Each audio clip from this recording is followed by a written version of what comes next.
There is an inexorable force in the cosmos where time and space converge. A place beyond man's vision, but not his reach. It is the most mysterious and awesome point in the universe, where the here and now may be forever. On my ship, you ask.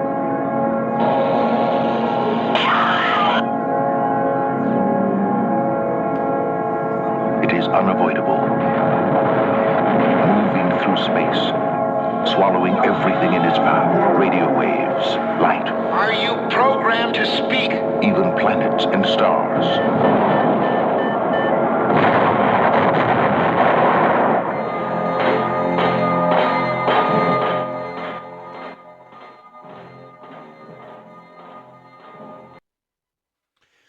What's up, Richie? Hey, Thomas, how's it going, bud? It's going really good, man. How you been? Good. Had a good day today. Oh, Just got off work awesome, A little awesome. bit ago. Yeah, how you been thinking about the episodes lately? I think they've been going pretty well. I've really been enjoying talking about the subjects, and I'm excited for our next one. Yeah, same here. I've been getting some feedback, and people thought, especially the Bob Lazar and the John Paul, the first was pretty interesting. So Yeah, I think those ones went off really well. I really enjoyed, the John Paul, the Bob Lazar, talking about aliens on the previous before Oh, those. yeah. Those were really fun. I'm excited for today. We're going to be on black holes. black holes. Well, before we talk about black holes, what do we got over here? A little I don't rum. know, you tell me. Oh, It's a little heck little yeah. rum right here. A shot. Salud. Cheers. Woo. Lost my headphones. Oh my God, that might take Sorry. me to a black hole. Goddamn. That's really good, though. That's pretty smooth, though. Yeah, it was not pretty bad. smooth. Yeah. And then we got another drink over here, huh? But we won't mention that. It's gonna be like these drunk bastards over here. It's only It's just water, guys. it's just water. It's like it's only 4:00, and these guys, something's wrong with their lives. Well, yeah. So black holes. Tell us what you think about them. It's a really interesting subject, one I've been interested in a long time. So black holes, they're formed from dying stars and other mass that just collects out there in space. So what happens is the star gets to the end of its life and goes through a supernova, and as long as it's massive enough, then it'll form a black hole after the supernova. So a black hole is just an infinitely dense point. So what's inside is always the subject of the debate when it comes to black holes. Nobody really knows. The black hole is just like the name implies, it's black. You can't shine light at it. You couldn't, light doesn't reflect off of it. The only reason why we can see a black hole is either the accretion disk of the surrounding matter, of the matter that it's currently eating, quote unquote, or through gravitational lensing. So gravitational lensing is a phenomenon where there will be a black hole, let's say, and behind a black hole there may be stars, and you can see the stars behind the black hole because the light from those stars is bending around the black hole. Wow, interesting. Now, also, any kind of light, the black hole sucks it right in, right? You can't even see light. Is that correct? That's correct. So, a black hole's gravity is so strong, not even light can escape. So, there's a point around a black hole called the event horizon, and anything that goes beyond that point is gone forever and will never interact with the universe at all. So nobody really knows exactly what's in that black hole. Is that right? Correct. I mean, the theories are there. The math is there to kind of explain it a little bit, but what really is beyond an event horizon, nobody really knows, and probably will never know, just Yeah. because it's such a violent place around a black hole. There's no way to survive that.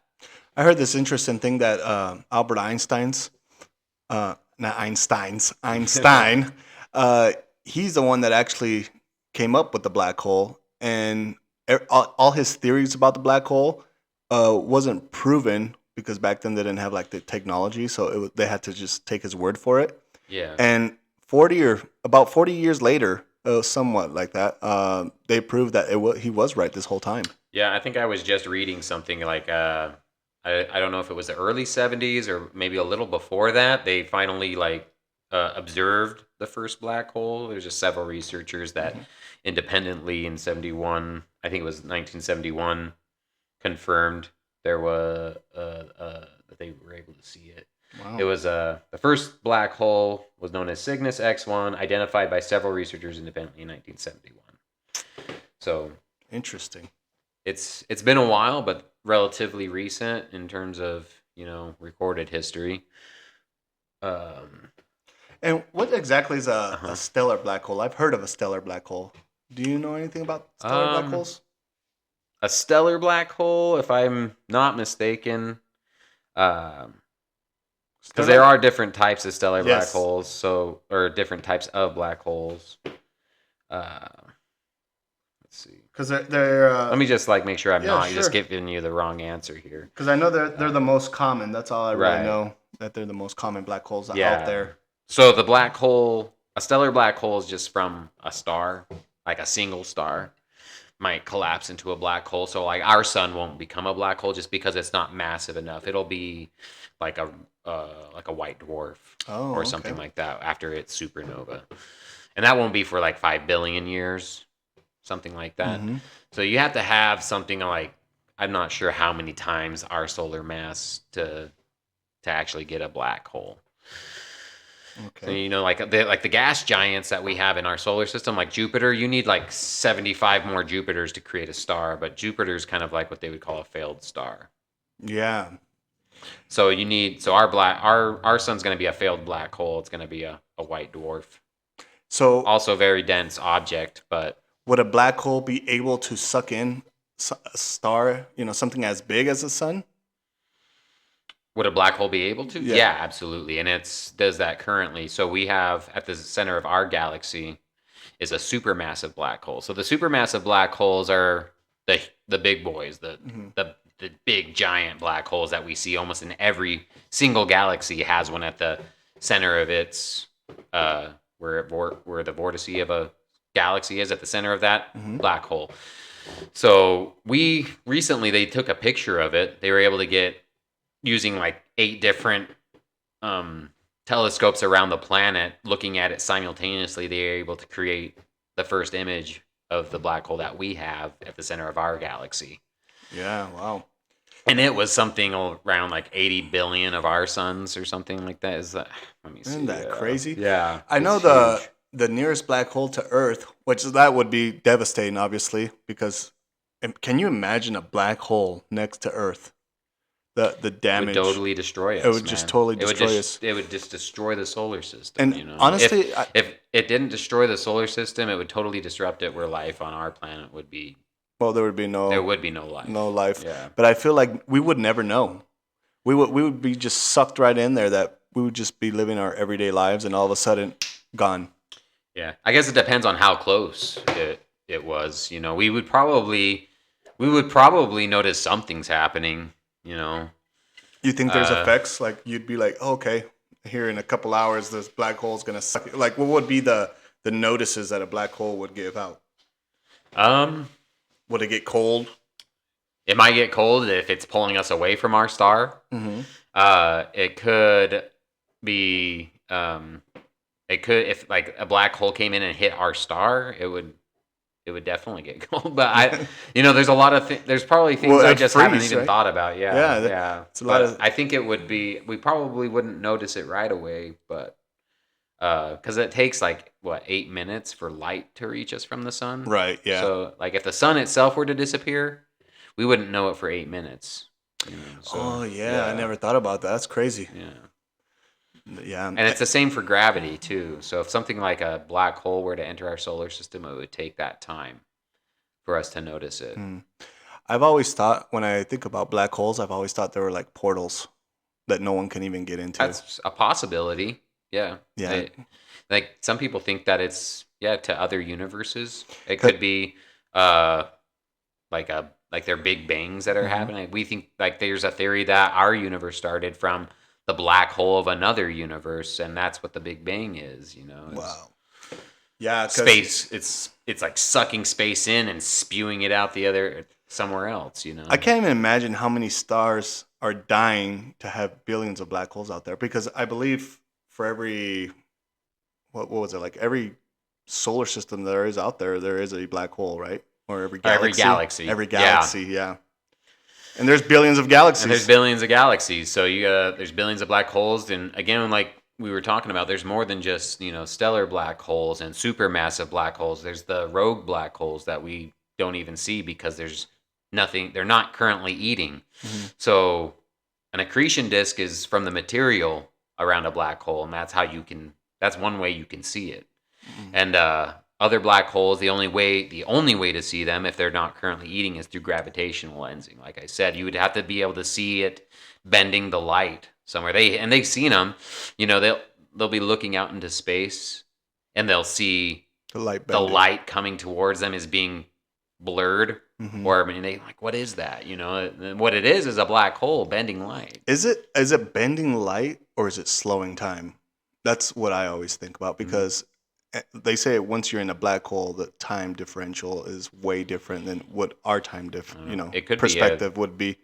Could be a combination. Because if any human would decide to go into a black hole, right, which I don't recommend, but if any human decide to go into a black hole, it would stretch them out like if it was like a spaghetti string. Yeah, I heard Neil deGrasse Tyson on the podcast talk about it like that. So once it stretches that person out, it's not really stretching. Well, it is stretching you out, but it's the time that's like a slow stretch. So what could be an hour for us, it's only stretching in there for 1 minute.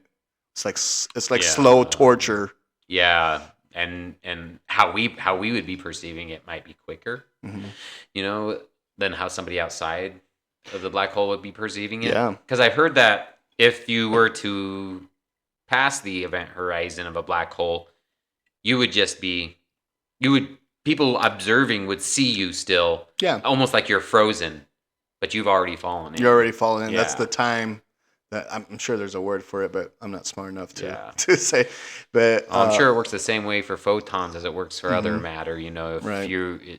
It's going to... You could be frozen in time, and which is weird to me because I was thinking about that, and maybe I'm just being stupid. Because if you could still see an image of yourself, like after you pass the event horizon of a black hole, which is weird to me. Like, where are those photons coming from? If you had a light source to bounce off of you, so you could see yourself, or somebody could see you falling into a black hole. It's kind of like a mirror reflection. Is that right? Yeah. Yeah, I guess so. Like it bounces off a mirror, but it's not really a mirror. Yeah, I guess so. It's just a weird subject. I'm sure I'm thinking about it either too simply or too much. Yeah, I mean, we talk about this kind of stuff, but we're not experts, obviously. Right. We do these podcasts because this is what we actually talk about. So it's just fun to talk about. Yeah, it's fun to talk about. We're not teaching. Not experts. Yeah, I'm not a scientist. But not yet, huh? Not yet. No, but we're talking. This is what we actually talk about. Is stuff like this all the time, and we might not always be correct, and we might like miss a date or miss an hour, or whatever the case may be. But yeah, this is what we talk about. Yeah. So don't come here for the exact answer. Yeah. Definitely do your own research. Yeah, do your own shit. Enjoy the conversation with us, but if you're questioning me, then you please question me because I'm sure I'm not getting everything right. Yeah, but that's pretty interesting. And have you ever heard of a white hole? Vaguely, yeah. Yeah. Did you read up on that? Yeah, I read up on a white hole. So what a white hole is pretty much the reversal of a black hole. So a black hole sucks the light in, right? Or sucks anything that's gravitated towards it. But a black hole spits it out. Or reverse you. A black hole. I'm sorry, a white hole spits it out. Yeah, the white hole spits it out. Oh, okay.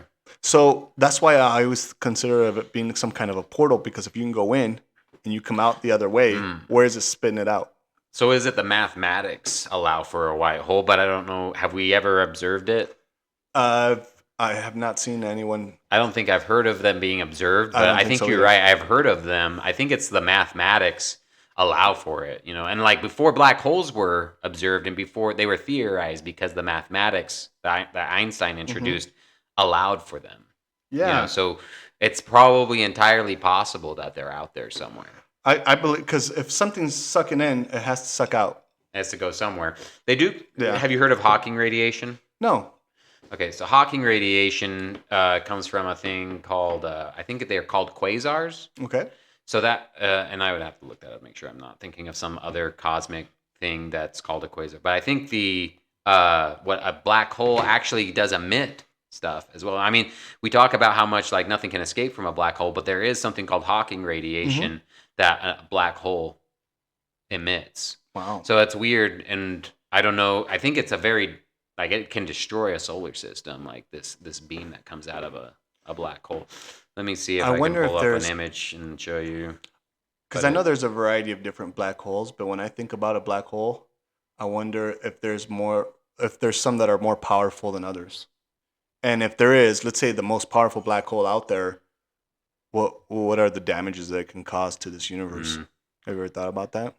A lot, I'm sure. Yeah. Well, again, because I think that they say that the last thing that the universe will contain are black holes. Yeah, and I'm reading up right here. It says that while generally relatively allows its possibilities of white holes, there is no observation evidence that it exists. So I guess it's just a theory. Yeah. So something that the math allows for, the math that we follow, or that the physics world follows, they can predict that they're possible or that it's something that could happen. Dude, I'm so glad I'm not that smart, because if I was, that's what I'll be doing all day. Yeah.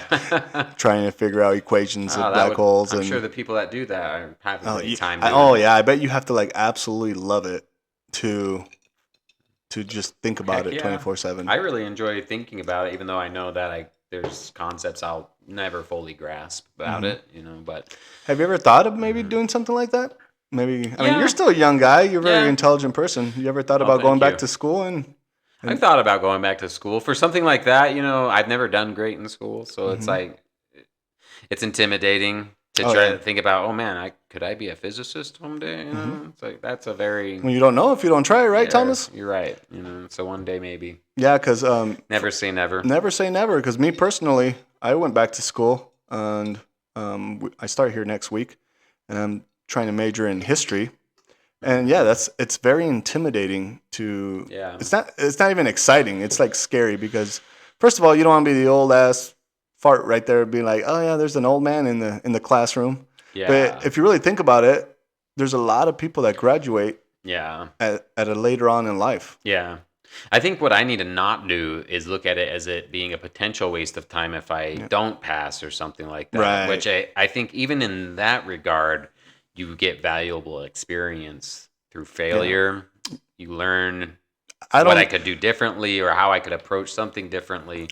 Me personally, I don't believe that you fail. I just believe that there's a way not to do it now. Right. Now you know exactly how not to do it. It's a better way to look at it than failure. Yeah. Absolutely. Because, like I said, it's very intimidating. But once you get your feet wet, Thomas, I'm sure you can get it. Yeah. When I was a kid and I went back and I was in school and I went to college for like a semester and didn't do well. And, but that was when I was a kid. I feel like now that I'm got some years in me that I would have a better focus towards that type of goal. I know exactly what you're talking about, because if I would have gone to school let's say 3-4 years ago, I don't think I would be able to do anything. Yeah. Because I don't know, maybe I'm older now and I have a family and I just want to do better for myself. And I'm not saying, if you get a degree, you're going to be like the richest man ever or whatnot. But it's more for me a personal choice. It's not a financial choice. Yeah. And what a great example to set for the kids you have right now. And I got to practice what I preach, because I get on my kids all the time about, hey, you got to do good grades. You got to finish up. And it's a pain in the ass. Anyone who has kids knows, right? Yeah, it's definitely, and you can relate to your children in that way. By you currently going to school, how old is your daughter, if you don't mind me? Yeah, no, I have a 13-year-old and a 3-year-old, and my 13-year-old, she's a little hard. She's kind of like me when I was that age. She's a little hard-headed, but I have to. Even if she gets mad at me, I still have to say, look, what are you interested in? This is what you gotta do. You gotta read this book. You want a pair of jeans? You want this? You gotta do a summary on this book. You gotta I just try to implement that she needs to do this. And my 3-year-old, which is pretty funny, but she watches, me and my wife watch Grey's Anatomy, and she watches it with us, right? Oh, And she all of a sudden likes it. So I got her little anatomy like cards for kids, and I show her with the heart, the liver, the brain, and stuff. And now at night we watch surgical procedures on YouTube almost every night, oh, and she'll really? sit there and watch it. And Oh, wow. And I said, "What is this?" And she'll be like, "Oh, a heart." And I said, and maybe she won't be a surgeon one day, or maybe she won't even attempt to do the medical field. But if I can implement that in her brain right now, I feel like when she's that age, it'll stick to her head, and she'll have an option. She'll be like, maybe I want to do something in medical. Because when I was a kid, my dad showed me It's a this. great industry. Yeah. For in terms of your, a career choice and financial and security. my 13-year-old, I tell her, I said, right now you're 13 years old. Okay, be a kid, whatnot. But you got to, if you study for something right now that you're interested in, because I never had YouTube when I was 13 years old. Gosh, if I had YouTube, holy fuck, bro. Crap. I would be Can into you even every. imagine? Yeah, I would stop looking at cheat codes for Mortal Kombat through a piece of paper, through a magazine. But if I had a YouTube as Google that. but if I had a YouTube, oh shit, the alcohol is kicking in. I think. Buddy. But yeah, if I had YouTube as a child, I think I would be more interested in certain things that I'm interested in now. Maybe I don't know. It could be not, could be, but. Yeah, I tell my daughter, hey, use YouTube, take advantage of it. Let's say you want to be, I don't know, for example, a lawyer. Start looking at law, start looking at it right now. One little thing here, one little thing there, and that's it. Absolutely. And by the time you're 19, 3 years of studying here and there, you never know. You just never know with this generation now. No, you can be anything you want, like anything you want if you stick your mind to it. Exactly. Definitely, it's something. Hey, everybody, go back to school. It's worth it. Yeah, I mean, don't be like me. Don't be. Yeah, don't be like me. Yeah. Go when I'm 35. But yeah, I mean, I feel like a lot of people say, "Well, I don't need school. I have a good career," but not everyone's like that. Some people go to school. I don't have to go back to school. Yeah, you don't have to. I have a house. I'm paying my bills. I'm saving some money. I feel pretty good, but there's definitely, you can always do more. And maybe I want to live a more charitable life down the road, and I would like to give a little bit more, you know, and when you are only just paying your bills and saving a little bit just so in case something happens to your house where you need to repair it, it makes it hard to do that. If I want to have make a great act of charity, I want to be able to without, putting my family's well-being at risk or something. No, that's a good way to look at it. And I do it more for personal reasons. It just kind of bugs. It's always bugged me since I left high school. It's always bugged me that I've never really studied something. And I feel like this is your one and only life, right? So if this is your one and only life and you're going to be old one day and decide, damn, I never went back to school. I should have just done it just because. Yeah. Even if I don't do anything with it. If I get my history degree and I don't do anything with it, I'll still be happy because I accomplished it that I really wanted. History is a great subject to learn anyway. I love history. Everybody should have a little bit of history. I think every subject when it comes to physics, medical, philosophy, everything has history in it. What's the greatest teacher is history. History, yep. Yeah. That's how you learn. But but black holes also has a lot of history as well, I feel. Thank you. Yeah, back to the subject. Yeah. They do, and I think without black holes, we wouldn't have the universe as we have it. It would be a different universe, or it may be non-existent. I think because we have black holes, we are able to exist. I think there's an importance surrounding black holes. Obviously, again, they come with all the destruction that they are. There's, I think, an importance to having them here. So, like we said, they come from the remnants of dying stars. Mm-hmm. So when those stars die, like we were talking about, they spawn a supernova. So supernovas give off more elements, and those create more stars. So if you have a star that's so massive, it goes supernova, creates 1,000,000 more stars. One of those stars becomes our sun, and within all of that is also elements that create our Earth. That could have been the only reason why Earth was created. Is this massive star went supernova, became a black hole, but from its supernova created the elements which eventually created our solar system. Right. Yeah. And also, I was gonna ask about the black holes. It, what happens when two black holes collide? Have you ever? Do you know anything about what would happen if two black holes collided? So there was a company called LIGO. I don't know if you've heard of LIGO. I have So not known. it's stands for Laser Interferometer Gravitational Wave Observatory. So they're a partnership between a few different companies, Caltech, MIT, and National Science Foundation, and they have two observatories, and each have two 4-kilometer arms, which are in the shape of an L. So using these instruments, they're able to detect gravitational waves. So I can't remember what year it was. It was like 2015 or something like that. They actually detected gravitational waves, which were from two black holes colliding. Oh wow! And they were some like, I don't know, billions of light years away. But it took that much time for the gravitational waves to get to us. But it went across like the whole universe. These two supermassive black holes collided, gave off a gravitational wave, which spanned the entire universe to get to us. And So I'm curious because of the energy. Do these black holes start spinning? yeah, around each other, and they Around could be each other. rotating. You know, I think they do say black holes rotate. It's kind of like And- having two magnets forced together and having their force, and then you know how they don't touch, but your arms move. Yeah, And I feel like there's that's how if black holes collide, all that black energy mass that would have the black holes spinning. Is that something correct? I mean, it could be that the gravity that they're emitting, you know, they're caught in a gravitational well of each other's gravity. So they're basically every time they round each other, they're piggybacking off of their gravity, you know, and getting closer and closer and faster and faster and faster. So you don't get like the repelling force of like two magnets coming together, but you get just that gravitational distortion that they're creating. They're caught in each other's gravity. They just keep They're going feeding around off and each around. other pretty much. Yeah, pretty much. Eventually, they start rotating around each other so fast, and once they hit, it just kind of creates like this massive force, you know, and it just comes out. I don't know exactly, you know, how it all So works. is but that like the Big Bang theory? Do you think two black holes just collided, and how did the Big Bang Maybe. came along? Because Maybe. I was always been curious how the black holes and the Big Bang, what they had in common. I'm not sure. I'm not sure if you know, like we said, there could be another universe out there that maybe black holes collided and created a Big Bang in our universe.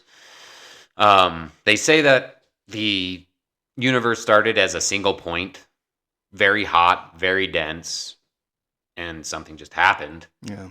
They don't know what happened. They don't know what was the cause and effect to make the universe start expanding, but it expanded rapidly and violently, and there were no galaxies for the first so many millions of years. It was just hot matter and Oh god. gas and like, you know, your grandpa's fart, and it was just It's a big old shithole in the universe, it huh? was a crazy violent time. Yeah. I feel like black holes are not coincidental, and I feel like they're there for a reason. I feel like once the imagination gets too high for anyone to comprehend, that the black holes will stop it. That's why they're there, because I feel like anything you try to go beyond the universe and a black hole appears, right? It's to stop whatever your imagination is going, because it'll suck that light, like you said, sucks planets, sucks the light, sucks everything in. So there's like a purpose for it. Have you ever thought about something like that? Well, maybe not exactly like that. So you think that anytime, explain that again to me. So so like with a black hole, what I feel is it's probably to stop your imagination, pretty much. Now, let's say I decide I want to fly. I don't know. The closest black hole is 17,000 or 16,000 light years away, right? 1,600, sorry, 1,600 light years away. if I ever got to a point, which I don't think man will, but let's say in a million years we would, right? I feel like that would be like your stop. Like the universe is telling you this is how far you can come now. Yeah, maybe so. And these are like these black holes are like universal protectors, pretty much, that they don't want anyone beyond to know. Now the question is, who came up with these black holes? Then there's got to be a purpose. It doesn't just happen. No, I do think that again. I've said. But do you understand what I'm saying, though? I kind of, I guess. I mean, that's a pretty crazy theory. Yeah. To like for us to say that a black hole is out there to stop conscious imagination from going too far. Yes. Is what you're saying? Mm. Yeah, because like nobody knows what goes inside a black hole, right? Because they can't. Right. So that's where your imagination and your... There's no way for anybody to... That's where it stops. To go in and come out and say, this is what it's like, guys. Yeah. Yeah.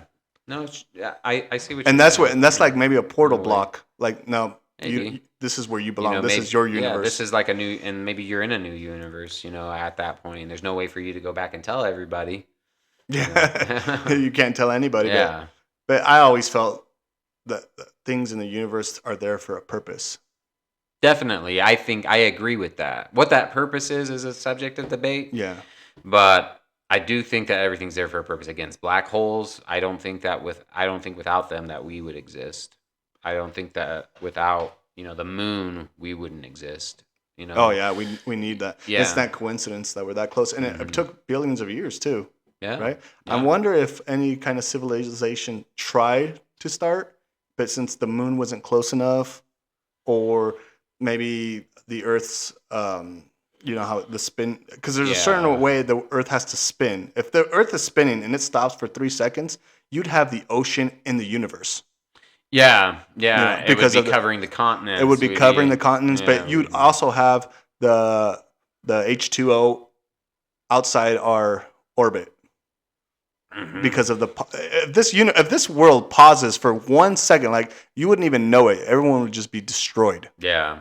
You'd go flying through that wall at 1,000 miles an hour. Yeah, your whole house would go. Your whole house, the floor, everything. Yeah. And maybe it's happened before, and we can't prove it. We don't know it. Yeah, maybe so.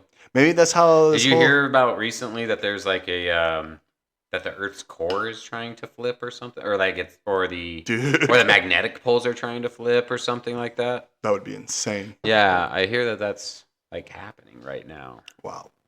I wonder if like Elon Musk knows, or maybe not just Elon Musk, anybody knows stuff like this. That's why they're trying to colonize Mars. Have you ever thought about that? I think Elon Musk is scared. Yeah, that there's world-ending events could happen sooner rather than later, and he's trying to fast track us to multi-planet civilization so that we can survive, not be stuck on Earth. Also make $1 billion on the way to that. Yeah. But I think that he really wants to be on that cutting edge of getting the humans off of Earth. Yeah. I mean, I'm a big Elon Musk fan. I don't feel like people appreciate his imagination as they should. Just because he's a huge figure in history. Yes. And the 200 years there, he's immortalized, Yes, so the way we talk about historical figures now, because they're not alive, we're like, oh man, Nikola Tesla, if he was here right now or whatever, and if Albert Einstein was here right now, but we have Elon Musk and nobody says anything. He's a great entrepreneurial mind, and he speaks very well on the subject matter. Mm-hmm. He definitely has a team, that like helps him out. I read in his autobiography that he started a SpaceX just by reading. He didn't go to school for astrophysics or anything like that. He just read. That's crazy. That's crazy, but awesome. Like you gives actually me hope. Well, it doesn't give me any. I'm not like Elon, but that's me neither. Absolutely insane that you started, and it's not just like any kind of business. This is, man, this is something remarkable that even people that do have an astrophysics degree have to work for him. Right. That's crazy. That's awesome, though. That's really cool. That's why I'm saying they don't appreciate him. And he knows enough that he can visualize kind of what he wants. He knows, he keeps himself within the bounds of the science. I think too. Yeah. He's not getting like so crazy that his brain's falling out of his head or whatnot, and he has exactly other physicists and team members behind him to help him create these new technologies. Yeah. His is a special mind, so it's like one of those things where you need those types of people to create those new technologies, to imagine those technologies, and other people help you create those technologies. Right. And he's definitely an important and what character a lot of what I read also in the book, I don't think a lot of people understand the money he's lost trying to do this. What's the book? It's called by Adam Vance. It's Tesla, SpaceX. That's yeah. Just about is it just so it's about Elon Musk and his yeah and the companies. I read this book too. It's probably one of the first books I read, and it was Adam Vance. Adam Vance. I might be fucking up his name, but he's the author, and it's SpaceX and Tesla. Oh, okay. And it's just a story of his life, and it's pretty insane, I believe. But that's another story for another podcast, huh, yeah, Thomas? Absolutely. We could bring that up. We definitely bring that up for another day. But some more. Well, Thomas, it was awesome talking about black holes and what can possibly be out there in the universe. Do you got anything else you would like to say? No, it was a lot of fun, man. Thank you for having me over again, and I'm sure we'll be doing this again very soon. For sure. Well, thanks everybody for listening, and we'll talk to you soon. Later.